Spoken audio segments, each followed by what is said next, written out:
Hello and welcome back to Law and Such. My name is Chad Burt, and in this lesson, we're going to be talking about travel documents and how you can make sure your clients have the documents they need when they travel so they're protected, they're informed, you're protected, and everybody's happy. So, when we talk about travel documentation, what do you think of? Yeah, well, vendor stuff, right? Confirmations and invoices and all that good stuff. You always want to provide vendor specifications and documents, the client-facing versions, directly to your clients, and you always want to refer your clients to government resources for required travel documentation. Okay, so travel documentation, passports, visas, and all that kind of stuff. Refer them over to travel.state.gov. It is the authoritative resource for most U.S. citizens and residents. Now, obviously, you can't speak to the requirements for somebody who is from Ethiopia and just visiting or, whatever.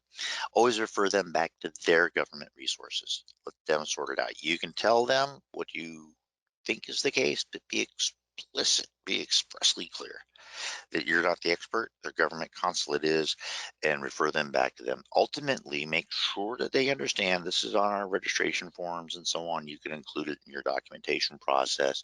That you have to make sure that they understand that they're responsible for having the correct documentation when they travel, because you're not an expert on every requirement in the world. So just never assume that you know the correct answer. Never advise the client as the suitability of the travel documentation. And somebody shows you, a passport from Lithuania or whatever, and they say, "Is this good enough for going to wherever?" Say, that looks okay, but I don't know. I'm going to refer you back to the consulate in Lithuania and travel.state.gov, and I'm going to get what I can from you for the vendor, and I'll forward to you whatever they provide in writing. Because remember, if you make a mistake in guiding them, telling them what to do with regard to travel documentation, the passport that's required to board that ship, to go to that country, to go to that resort, you're going to be responsible for the problems. They're going to say, well, you told me that it was okay to use this document, and they denied me entry, and now I'm out $10,000 for my vacation. Pay up. That's going to be a problem. Remember, you are supposed to have constructive knowledge. In this case, that constructive knowledge is that you don't know the absolute facts in every case. Okay, so I'm not going to read this whole thing to you, but I want you to kind of take a glance at it real quick. We strongly recommend that you include a disclaimer on all client documentation. Okay, now this particular statement, actually, folks, I am going to read it to you because it's been vetted over the past nearly 20 years, written by attorneys, been vetted through legislation or legal actions before, and it works pretty darn well. Travelers must have proper travel documents for international travel, excluding cruises that begin at, in, and return to the same U.S. port. U.S. citizens must have a valid passport. Remember, this is being recorded in August of 2020, and this information is current as of today, and we presume that it will continue to be so. Now, cruises are the exception. So for cruises that begin at and return to the same U.S. port, U.S. citizens may use an original certified birth certificate with raised seal. A photocopy isn't going to cut it. Okay? And their government issued photo ID. Non-U.S. citizens and resident aliens should contact their respective embassies and U.S. immigration for applicable regulations. It's a very simple way to make sure that your client has in their hand what they need to go where they're going without any problems. Now, folks, we've talked a lot about law and such. I know it's a little bit of a dry topic. We've covered a lot of information in these lessons. So let's kind of look at some conclusions. Let's look at a summary of what we talked about, and then I'd like to give you a little pep talk. Okay. So first of all, you are ultimately responsible for everything in your business. Okay? I have tried to cover what I can. I'm pretty sure that I'm correct, but I can't warranty, I can't guarantee it. At the end of the day, you are responsible. Always consult an attorney and a CPA when you can and when it's prudent and just in general. And now I obviously understand we can't always afford it. It may not be convenient or accessible, but when you can, as you can, consult with people who know what they're talking about. Talk to an attorney and a CPA down the road. Okay. Now, does it have to be your first day of business? No. Going to be down the road? Yes.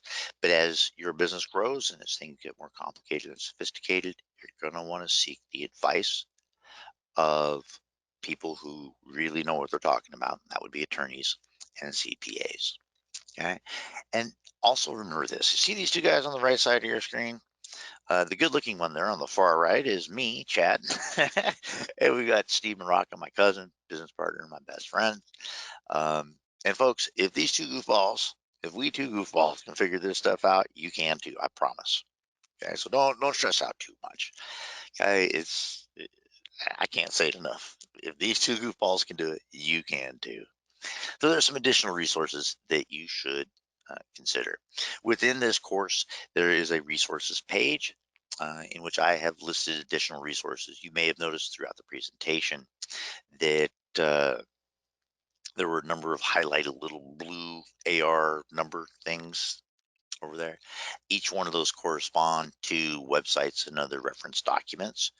So you may want to you should take a good look at those for further information. Please take the My Agent Genie fraud training.